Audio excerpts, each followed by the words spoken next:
Oke, saya lanjutkan lagi kawan-kawannya. Ya, ah, hari ini hari Selasa ya, sudah tanggal 2 bulan 4. 19 hari lagi kami pindah. Kok 19 hari? Oh ya 19 hari. Tepatnya tanggal 21 hari Minggu itu ya. Kami akan pindah ke gereja.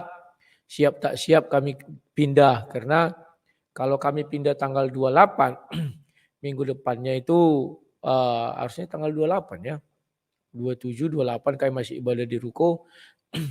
Kan itu ruko selesai tanggal 2, ada 4 hari lagi ya. Sudah bisa kami angkat barang. Nah, tanggal 28 ke tanggal 2, 4 hari lagi. Nah, hari Minggunya sekitar tanggal 5, bagus gitu ya. Oh, untunglah aku bicarakan ini, wah. Ngapain tanggal 21 buru-buru sekali ya. Ya. Tanggal 5 rupanya masih tanggal 2 itu hari Kamis. Tanggal 28 kami pindahan aja ya. Ya, itulah lebih bagus ya kawan-kawan ya. Sebab ada lagi yang mau dikerjakan. Memang belum seluruhnya selesai kawan, tapi ya setidaknya kami sudah bisa angkat barang pindah ke sana ya. Nah, kawan-kawan bantu kalian saya untuk mengumpulkan donasi untuk pembangunan gereja GBI Kairos karena saya mau melantai keramik bagian dalam. Bagian dalam itu ukurannya 16 kali 10 jadi 160 karena yang podiumnya itu sudah ada keramiknya. Yang bagian luar juga sudah ada keramiknya, tinggal bagian dalam ini kawannya itu belum ada. Jadi kalau 16.000 16.000 160 ya. Katakanlah kali 85.000 berarti 120 tambah 90. Oh tunggu. 16.000 ya. 16 meter kali 85.000 ya kawan-kawan ya. 8 tambah 128 ditambah 128 tambah 9. Sekitar 21.800.000. Nah, sekitar segitulah. Coba kalian kalikan 16 kali 85 ya. Berarti 16 kali 85, 8 tambah 48, 128 ditambah 9, 218. Pas itu. Coba ya. Kalau saya mengalir harus konsentrasi, kalau agak konsentrasi sulit. Coba 128 benar enggak? Mana kalkulator ini? 16 dikali 85. Oh 136. Kok jadi aku bilang tadi apa ya? Oh 8 tambah 48 tambah 90, 5 tambah salah ya, 5 tambah 3 8 rupanya ya, sorry. Ya, salah ya. Jadi sekitar 13 jutaan kok nggak salah ini ya. Ya begitulah kira-kira kawannya, ya kurang lebihnya sekitar segitulah. Nah, jadi kawan-kawan, uh, kalau kami masuk ke sana, kondisi lantai masih kotor, waduh, jadi ibadah kami jadi di tempat yang kotor jadinya ya kawan-kawan ya. Mungkin nanti saya akan cari apalah solusi. Solusinya apa? Solusinya itu nanti entah saya kasih terpal dulu, entah saya kasih apalah gitu ya. Penting adalah dulu ya, itulah dulu yang ada. Karena tidak mungkinlah kami ibadah itu kan, memang kita yang dibawa suci itu hati, tetapi janganlah sampai terlalu kotor sekali ya. Kan lucu sekali kita nanti seolah-olah tidak penting sama kondisi ya rumah Tuhan seperti itu ya, rumah doa itu. Doakan kalian setidaknya nanti ketika kami mau masuk, ya betul tanggal 28 aja lah aku minta pindah biar kami bisa lebih leluasa ya mengerjakan yang kurang-kurang. Karena kalau tanggal 21 terus kami masuk tanggal 28 selesai, padahal masih banyak waktu sisa ya. Saya nggak tahu kemarin alasannya apa ya. Apakah karena kalau kami pindah kan bongkar barang. Ya paling sehari 2 hari jadilah itu ya. Terus nanti pasti yang punya ruko bilang tolong diperbaiki yang rusak-rusak ini. Ya itu memang harus kita perbaiki juga ya kawan-kawannya kalau sesuai hukumnya. Ya nggak masalah lah. Tapi kan sudah keluar dulu kita. Jadi tidak bayar lagi 34 juta. Ini sudah bulan 4, nanti tanggal 15 aku mendatangi yang punya ruko memberi kepastian bahwa kami mau pindah tanggal 21 atau 28. Kalau enggak nanti aku harus ngasih uang muka. Misalnya aku perpanjang lah. Udahlah aku perpanjang lah dulu 6 bulan lagi harus kubayar 17 juta. 3 bulan lagi harus kubayar 8,5 juta. Sayang ya kawan-kawannya. Atau 9 juta lah itu. Jadi 3 bulan 9 juta berarti 1 bulan 3 juta. Daripada sayang begitu dananya bisa dibuat untuk menambahi kaca jendela-jendela itu ya. Jadi itu aja lah dulu yang bisa ku jelaskan sama kalian. Oke. Nah, kawan-kawan, pada pagi hari ini saya ngalor ngidul sedikit ya. Bahwa judul yang saya ambil begini, ini kurang jelas ya. Mana yang jelas yang tua lah. Nah, ini aja. Judul hari ini saya ambil benda peninggalan baginda Rasul. Apakah ini memiliki satu validasi yang bisa diucapkan atau kebenaran atau hoax ya. Mari kita tonton dulu ada 2 video. Video pertama yang mengatakan bahwa ya inilah 7 peninggalan Nabi dan salah satunya kan rambut Nabi katanya ada di Indonesia sama Opik atau sama siapa itu ya. Kita tonton dulu ya kawan-kawan ya. Caranya gini, kenaikkan dulu baru kenaikkan gini. Nabi Muhammad mengikuti ajakan seorang anak perempuan yang menuju tepi laut. Nabi berjalan. Inilah 3 makhluk yang akan muncul. Jadi salah, sabar ya. Ini ada kekeliruan, siarannya keliru. Kok jadi itu, Nek? Sebentar, tadi aku bukan itu, aku buka. 7 benda peninggalan Nabi Muhammad. 1 sandal. Tunggu. Ini gimana sih ini? Kok dia lompat-lompat gini sih? 7 benda peninggalan Nabi Muhammad. 1 sandal. Disebut juga dengan sebutan terompah terbuat dari kulit sapi dan terdiri dari 2 tali. 2 rambut. Rambut ini adalah bagian dari seorang yang mulia, yaitu Rasulullah Shallallahu Alaihi Wasallam. 3 turban. Nabi Muhammad menyukai semua warna, namun yang paling beliau utamakan adalah warna hijau. Dijelaskan dalam surat Al-Kahf ayat 31. Mengenai warna hijau adalah pakaian penghuni surga. 4 tapak kaki. Sebuah riwayat menyatakan apabila Nabi berjalan di atas batu kakinya akan tenggelam di dalam dan meninggalkan cetakan. 5 janggut. Para sahabat menyimpan helaian janggut ketika Nabi Muhammad bercukur. 6 tongkat. Nabi Muhammad pernah bersabda untuk umatnya yang memasuki usia 40 tahun agar mereka disunnahkan untuk memakai tongkat. 7 jubah. Jubah yang pernah dikenakan oleh Nabi Muhammad terbuat dari bahan linen katun. Yang subscribe semoga masuk. 7 benda peninggalan Nabi Muhammad. 1 sandal. Ya, kita lihat peninggalan pertama bernama sandal. Sandal, ya. Bagaimana kalian melihat sandal ini? Oke, kalau sandal anggap aja dah, tidak masalah ya. Nanti kita lihat ulasan yang lain. Sebut juga dengan sebutan terompah terbuat dari kulit sapi dan terdiri dari. Ya. Kalian perhatikan bentuk sandalnya itu di abad ke-6 sudah sangat modern begini ya. Cara menjalinnya sudah juga sangat amat modern. Lanjut ya. 2 tali, 2 rambut. Nah, ini yang sangat saya bingungkan. Di sini digambarkan Nabi itu gondrong kawan. Tapi kita nggak tahu ya ini panjang atau pendek rambutnya ini ya. Ya. Kalau melihat gambarnya ini sekilas ya, asumsi kepala kita berpikir ini gondrong. Karena dia dijalin dipintal gini. Kalau dia rambut pendek ya paling nggak sampai begini, hanya lurus saja ya. Ya. Dan rambut ini agak ikal.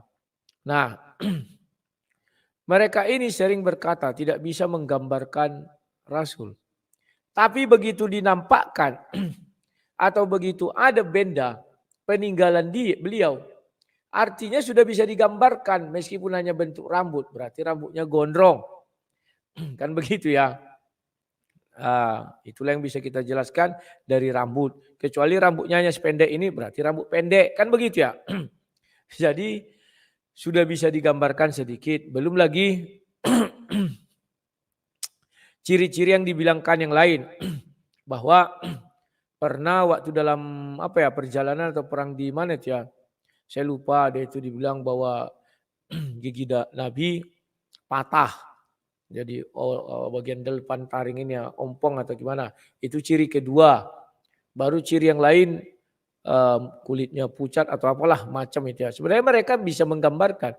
Padahal mereka tidak hidup di zaman Nabi, itu bagaimana sih cara menggambarkannya? Saya tidak tahu kawannya. Ya. Nah sekarang kita lanjutkan lagi nih. Ya. Yang berikutnya dua ya. Rambut ini adalah bagian dari seorang yang mulia, yaitu Rasulullah Shallallahu Benar rambutnya ini panjang. Kenapa? Ada manusia di sampingnya tadi ya. Bahwa kepala manusia itu aja lebih panjang rambut ini dari kepalanya. Berarti boleh dikatakan ini rambut udah sebahu atau lebih dari sebahu kawan. Karena kepala manusia yang tadi melihat dan lebih dari alaihi wasallam. 3 turban. Nabi Muhammad menyukai semua warna, namun yang paling Nah ini turban. Turban ini tutup kepala ala orang India dan orang Arab ya. Miripnya hampir sama ya bentuknya ini. Ya. Kalau mereka sudah mendapatkan turban ini, maka orang sudah bisa menggambarkan Nabi dari belakang. Dengan turban, dengan rambut panjang tadi ya. Dari depan belum bisa. paling beliau utamakan adalah warna hijau, dijelaskan dalam surat Al-Kahf ayat 31. Mengenai warna hijau adalah pakaian penghuni surga. Ya, warna hijau adalah pakaian penghuni surga. Surat Al-Kahf. Ntar aku buka ya. Kalau Kristen bagaimana? Putih katanya. Mana lebih masuk akal, putih atau hijau? Al-Kahf ayatnya yang ke-31. Ya. Mereka itulah yang memperoleh surga ADN. Yang mengalir di bawahnya sungai-sungai dalam surga itu. Mereka diberi hiasan gelang emas. Untuk apa lagi emas di surga ya? Pakai gelang emas. Dan mereka memakai pakaian hijau dari sutra halus dan sutra tebal. Sutra artinya ini berasal dari ulat sutra. Berarti nanti di sana ada ulat sutra ya, peternakannya atau apa ya. Dan ada pemintal, penenun. Sedang mereka duduk sambil bersandar di dipan-dipan yang indah. Itulah sebaik-baiknya pahala dan tempat istirahat yang indah. Jadi kawan, ternyata di surga dijanjikan emas juga kawan. Saya jadi bingung ya. Ini membuat orang jadi tertarik kawan. Kalau yang dulu di dunia dia tidak punya emas segram pun, maka dia berharap di surga nanti dapat emas. Dia bisa merasakan emas yang begitu besarnya. Berarti saya harus pindah agama nih kawan. Karena di rumah saya ini tak ada emas 1 gram pun tidak ada kawannya. Apalagi milik saya. Kalau istri saya ada kemarin waktu dia kerja di Hong Kong. Berapalah keciknya itu kalung-kalung halus. Sehalus sangge-sangge kan. Ya, kalau saya nggak ada sama sekali kawan, 0. Jadi cocok saya masuk ini kayaknya kawan-kawannya. Biar saya dapat di sana emas, dapat perempuan, dapat berlian atau apa. Yang saya bingungkan, kalau saya ikut ke sana, emas itu untuk apa sih? Berhiasan selama-lamanya. Memang ada yang orang lagi menilai, kau cantik ya, kau ganteng, yang nggak ada lagi kawan. Kenapa tidak ada lagi? Loh, semua sudah dapat pasangannya, bidadari. Untuk apa lagi orang memuji orang lain? Nah, nanti ada namanya perselingkuhan. Kan tidak bisa di surga ada perselingkuhan. Maka emas itu gunanya apa dibuat situ ya? Mungkin biar kelihatan gemerlap saja. Atau biar orang-orang di bumi yang dulu miskin-miskin itu, yang tidak pernah punya gelang, bisa di sana. Yang saya takutkan, orang di bumi yang gelangnya sebesar kerbau, dikasih nanti sampai di sana dikasih gelangnya hanya 5 cm tebalnya. Ya enggak maulah, bagus aku di bumi, gelangku sebesar kerbau katanya. Itulah kalau duniawi hadir di dalam bicara surgawi begitu kira-kira kawannya. Tapi itu keyakinan mereka. Kita tidak bisa pula mengatakan oh itu salah itu benar. Saya kan tadi bilang dari keyakinan Kristen, ya. Mereka itulah yang memperoleh surgaan yang mengalir di bawahnya sungai-sungai. Dalam surga itu mereka diberi hiasan gelang emas, ya. Dan mereka memakai pakaian hijau dari sutra. Sementara ada juga di dunia ini dilarang pakai sutra, pakai parfum katanya. Saya nggak tahu ya. Lanjut ya. 4 tapak kaki. Sebuah riwayat menyatakan apabila Nabi berjalan di atas batu kakinya akan tenggelam di dalam dan meninggalkan cetakan. Ya. Berarti sudah bisa diambil lagi tapak kaki dan bisa dibentuk ya. Cuman narasi yang dibangun pembicara ini lucu. Kalau Nabi berjalan di atas batu, batu itu tenggelam. Jadi kayak film cerita Scoping Ho atau kungfu dia di atas batu tenggelam. Lucunya di atas tanah kok tidak tenggelam. Kan begitu. Berarti pakai ilmu peringan tubuh. Kalau batu saja tenggelam, tentu di tanah pun lebih tenggelam lagi. Kalau di batu tenggelam segini, di tanah ada segini tenggelamnya. Kan begitu ya. Seperti di lumpur lah jalan itu. Jadi Nabi nggak akan bisa berjalan di tanah. Karena nanti sulit kayak berjalan di lumpur. Tapi harusnya Nabi berjalan di batu-batuan. Di batu-batuan pun dia tenggelam segini tadi tunjukkannya. Dan di situ tapak kaki berarti yang pertama dibilang bahwa Nabi pakai sandal, trompa. Yang itu tapak kaki. Berarti kalau ke atas batu Nabi nggak pakai sandal. Apakah begitu? Atau Nabi memang tidak pernah pakai sandal? Kalau tapaknya nampak tentu nampaknya seperti sandal itu bentuknya. Tapi sudahlah kawan, biar itu menjadi pertanyaan kita kepada mereka. Tapi mereka ini tidak pernah kritis ya, kayak kata si Erben kemarin. 5 janggut. Para sahabat menyimpan helaian janggut ketika Nabi Muhammad bercukur 6 tongkat. Nabi Muhammad Ya, janggut. Janggut itu jenggot kawan. Berarti kalau setiap hari Nabi cukur jenggot atau enggak pernah cukur jenggot, berarti ketika Nabi wafat diambil jenggotnya, dipotong, ada yang motong. Sementara kita baca hadis, saya belum temukan. Dijelaskan bahwa Nabi wafat ada peristiwa pemotongan jenggot. Demikian juga pemotongan rambut. Saya belum ada temukan hadisnya. Nanti percaya kalian, satu hari nanti muncul lagi hadis yang mengatakan hal itu. Tapi saya belum tahu ya. Nah, ini juga kawan sebuah pertanda. Pertanda apa? Bahwa hadis itu juga karangan manusia itu kawannya. Makanya jenggot ini harusnya dijelaskan sehingga bisa jadi peninggalan. Rambut juga dituliskan di hadis sehingga jadi peninggalan. Kalau tidak ada bagaimana sang debater? Berarti mereka menggali kuburan Nabi dan mengambil rambutnya dan mengambil jenggotnya. Kan begitu jadinya. Ya. Kalau mereka bicara itu. Sementara ada di dalam sebuah hadis. Bulu-bulu kan harus dicukur. Tapi saya nggak tahu jenggot memang harus dipelihara ya. Itulah sunnah. Dipelihara berarti mereka berani mencabut jenggot Nabi. Tentu nggak berani kawan. Artinya dari mana jenggot itu? Kan itu pertanyaan logis kita. Oh dia pernah bersisir maka Aisyah mengambil jenggotnya. Ada nggak hadisnya? Itu cara berpikir ya. Oke. Nah sekarang saya bukakan yang kedua menurut ulama Arab. Nah ini Arab langsung kawan. Bukan ulama Indonesia, bukan narasi-narasi seperti itu. Nah ini, ya, lalat ini. Tapi tulisannya nggak jelas ya. Tapi kalian bisa nanti cari.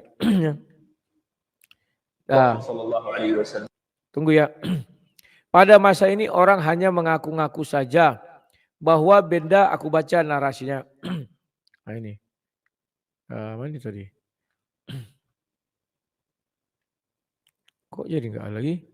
Bawa benda, wah langsung jauh kali ke atas. Masa enggak bisa dilihat? Kalau pakai HP nampak dia kawannya.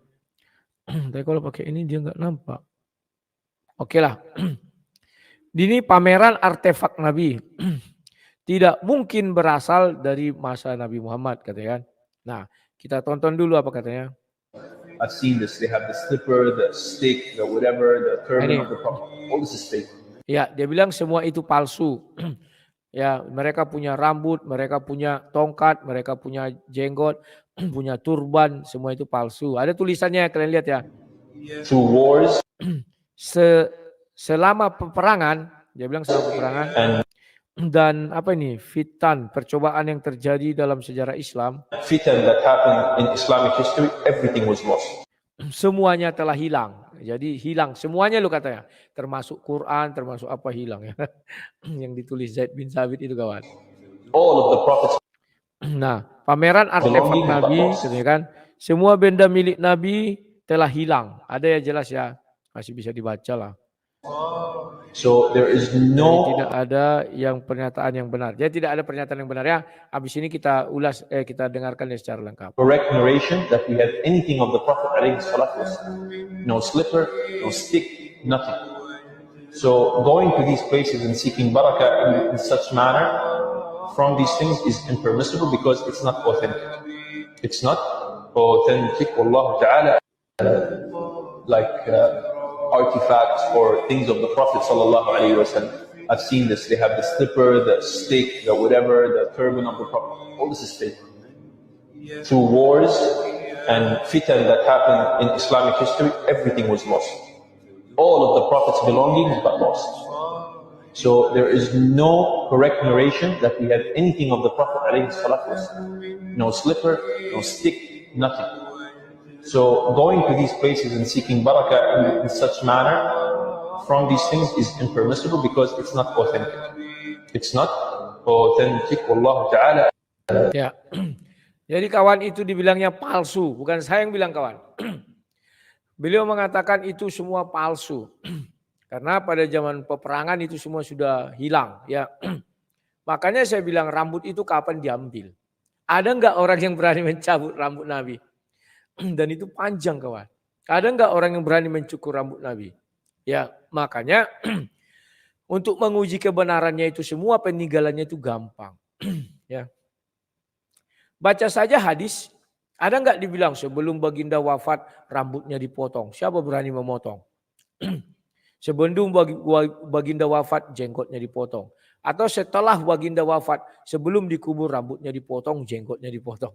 Jangan-jangan yang lain-lain dipotong juga ya. Ya. Aduh. Kan rambutnya gondrong. Enggak mau lagu bilang.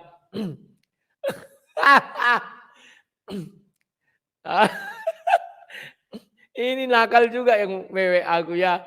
Katanya ciri baginda Rasul seperti apa katanya kan. Kalau melihat rambutnya itu ya.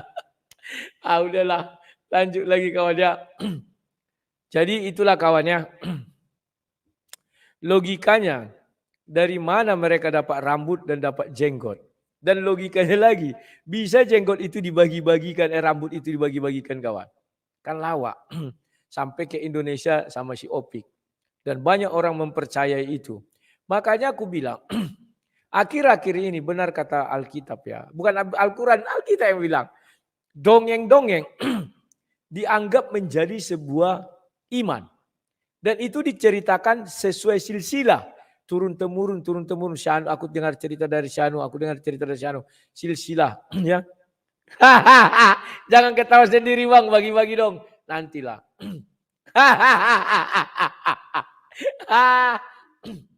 Jadi kalau kita melihat terlepas dari yang sana ya, kita tinggalkan dulu yang sana. Sekarang saya mau bercerita. Kalau saya satu hari nanti, misalnya ada 3000 tahun lagi lah saya meninggal.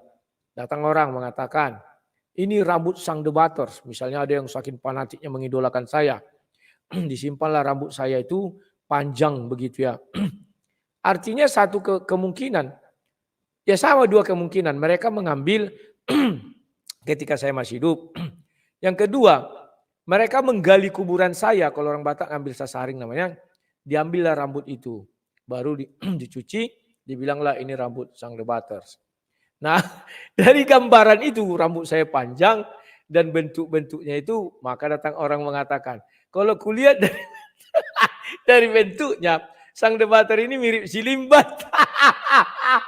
Mirip si Limbat. Limbat yang apa itu kawan? Pesulap itu, yang bisi itu. Kan rambutnya gondrong itu kan. Ya, jadi dibilanglah saya mirip si Limbat. Kan lawak-lawak kawan. Jadi itu tidak bisa dipertanggungjawabkan kebenarannya. Kecuali ada foto saya. Kalau nggak ada foto saya ya itu namanya asumsi. Ya orang bisa berpikiran karena rambut si yang dipamerkan ini rambut sang debater gondrong. Bisa jadi sang debater ini kayak si Limbat. Tapi kalau rambut saya misalnya dipamerkan itu pendek-pendek, wah ini sudah kayak Tom Cruise ini. Tapi berhubung foto saya ada, jadi dibilanglah saya sudah kayak Leteung. Woi ini fotonya ada Leteung rumahnya dia kayak. Ya, itulah dulu kawan yang bisa aku sampaikan ya. Keceriaan pagi hari ini, hati yang gembira adalah obat. Kenapa kalau saya ketawa, saya keringat? Kan lucu, kalau saya bekerja harus banyak saya bekerja baru keringat. Tapi kalau saya ketawa, saya keringat. Artinya ketawa ini sama dengan kerja berat selama 15 menit. Atau lari 3 kilometer maraton. Ya kan? Atau lari 3 kilometer lah. Gak percaya coba aja lah kalian.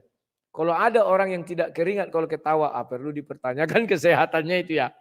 Makanya Alkitab mengatakan hati yang gembira adalah obat. Ya. Nah, kawan-kawan, biarlah kalian menjadi penilai akan hal ini. Yang penting sudah kita lihat dua pendapat. Pendapat satu mengatakan begini, pendapat yang satu mengatakan demi. Yang satu adalah Indonesia ke Arab-Araban, yang satu lagi adalah Arab asli. Kalian tinggal pilih mana mau mengikuti Arab asli atau Indonesia yang ke Arab-Araban. Ya, kalau kalian memilih dalam hal ini ya Arab asli silakan.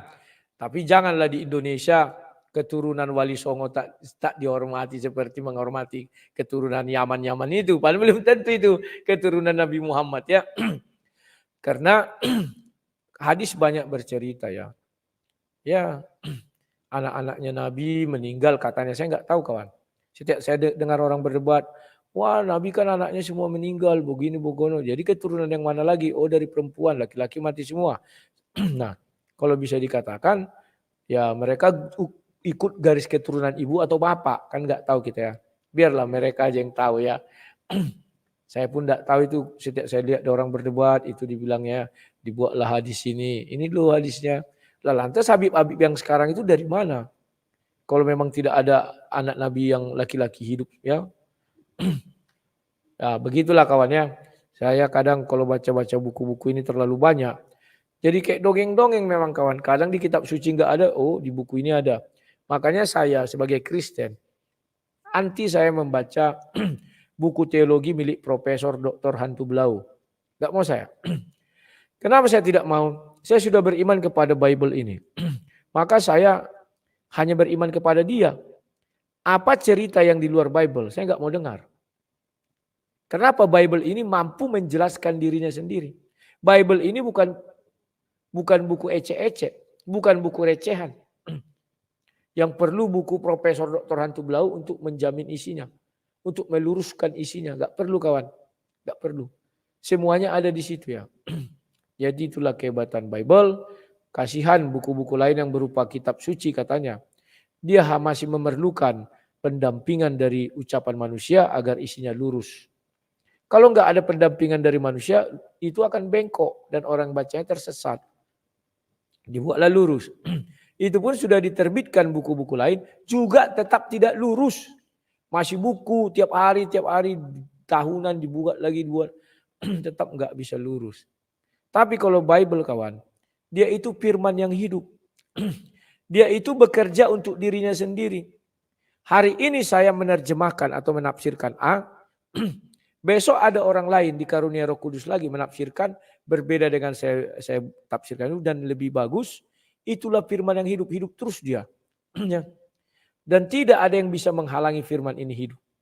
Mematikannya nggak bisa. Kalau firman itu sudah mati, dia nggak bisa ditafsir lagi. Sudah itulah itu. Kalau kau tafsir, hilang berpisah badan dengan kepala. Begitu ya kawan-kawan. Itulah artinya firman yang hidup. Oke, sekian dan terima kasih. Sampai jumpa. Saya mau ke proyek. Jangan lupa kawan.